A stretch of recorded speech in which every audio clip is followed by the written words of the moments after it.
U kif tafu insomma, wasanna fl-axħar tal-programm hekk il-Babbin Irid, ħammorru għall-axħar memorja tiegħi ta' Kleru ta' Polin flimkien wara li għamilna l-memorji tagħna ma' dawk il-preżentaturi li bdew magħna fil-bidu u li għadhom sallum il-ġurnata ħbib tagħna u vera nieħdu pjaċir nagħmlu dawn il-get-togethers u reunions. Imma xi ħaġa li dejjem kienet ta' importanza l-programm tagħna wkoll kienet l-arti u l-mużika dejjem provajna ndaħluha kemm jista' jkun. Għaddejna minn żmien diffiċilissimu, qed ngħid għaddejna għax jiena ninkludi lil innifsi bħala artisti kollha kemm aħna batejna anke bil-programmi stess fejn jidħlu sponsors u kif tafu intom aħna mingħajrhom maħna xejn u meta d-dinja tkun sejra ħażin, sfortunatament aħna inkunu sejrin ħażin ukoll bħala artisti u għandna bżonn ħafna għajnuna u għal dan nixtiequ l-appoġġ tagħkom dejjem anke dan is-sajf fejn tkunu tafu li għaddejjin attivitajiet artistiċi u tistgħu tissapportjawhom u tistgħu tmorru dejjem bil-miżuri illi huma in place inħeġġukom tagħmlu hekk. U għandna bżonn ukoll. Ħafna. Aħna bħala tantina laqna ġewwa u tandan għandna bżonn illi niġu esposti għal dawn l-affarijiet, jiġifieri it's a win-win situation. Però naħseb jekk inħarsu lura dawn l-aħħar 10 snin u anke forsi il-mistiedna li għandna magħna Charlene tikkonfermalna dan, rajna wkoll ċertu saħħa li ħadet il-mużika Maltija u anke l-mod ta' kif qed jiġu trattati l-artisti lokali wkoll. Forsi qabel konna aktar taħt l-impressjoni kollox nisimgħu f'mużika barranija u rajna boom kbir fil-mużika lokali wkoll. Ġifieri naħseb dak jekk ikoll inħares lura lejtu l-snin u kemm inna nissapportjaw it-talent lokali, naħseb rajna xift sabiħa ħafna. Dejjem għal pożittivi din ngħidu. Kif inti Charlene? Tajba, grazzi. Charlene Rea hija artista, grazzi, hija artista illi għadha kif il-lonċjat song, lyrical video sabiħ ħafna, imma qatt ma tqajna miegħek, għalunna bik u smajna wkoll, għajdilna ftit kif kienet dan il-vjaġġ tiegħek mużikali u għal dak li sa naraw aħna u nitkellmu li huwa parti mill-video tiegħek.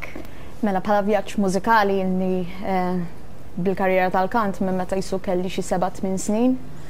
Jiġifieri jsirni mhux ħażin, dieħla 27.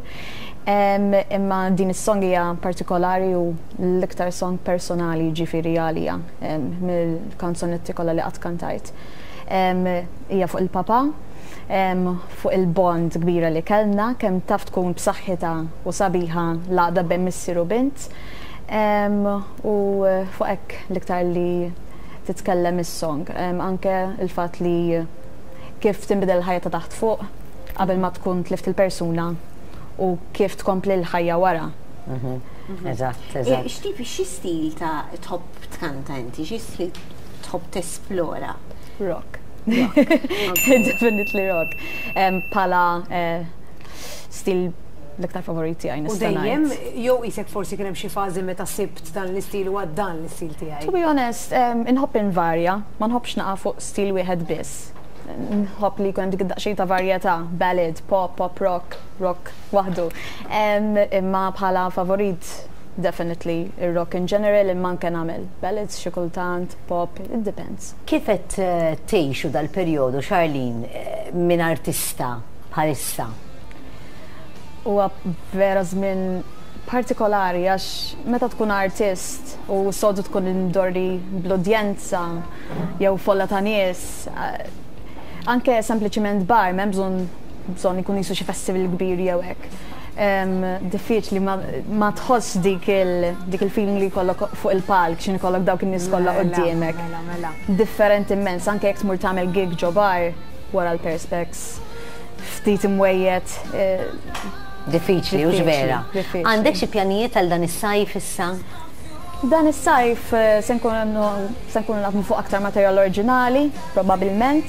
Ovvjament il-focus bħalissa qiegħed fuq l-Isbaħ Fjura, allura for the next few days nibqgħu hekk. Sa hopefully wara li għaddu dawn l-erba' tiem nibda naħdmu fuq xi ħaġa oħra wkoll u nsibu ftit proġetti. Aktar proġetti. Ewwet nisimgħu wkoll dan l-istil bil-lirika u mużika Maltija. L-istess forsi qabel konna domna wkoll ma tajna importanza l-lirika li diska tkun bil-Malti. Dik infatti ngħidha sekwit għax naħseb il-lingwa Maltija vera underrated u hija lingwa partikolari. Kulħadd jgħid anke minnu barrani, pereżempju jien għandi ħafna mill-familjari tiegħi għadhom jgħixu barra. New York, Long Island.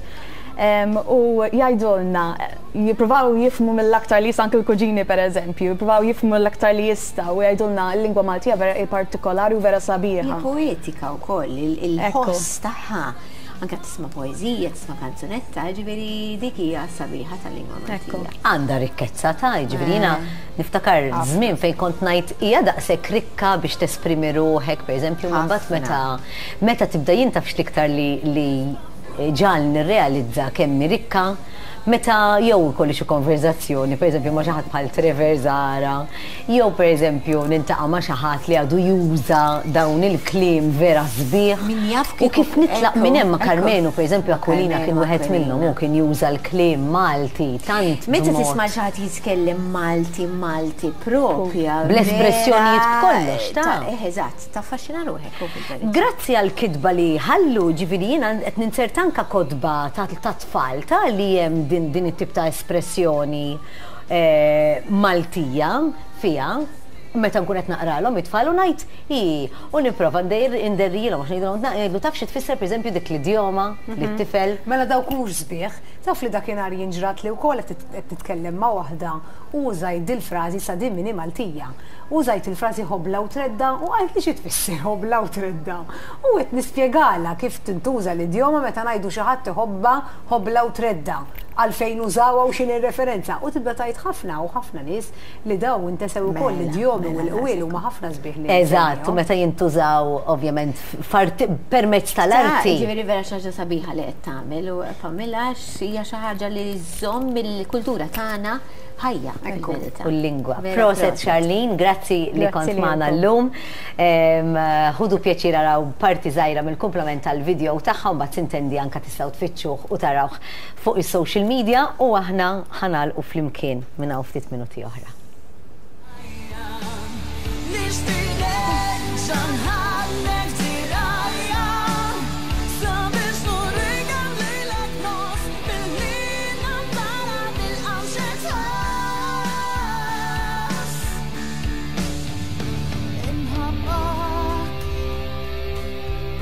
Il-betala ta' qalbek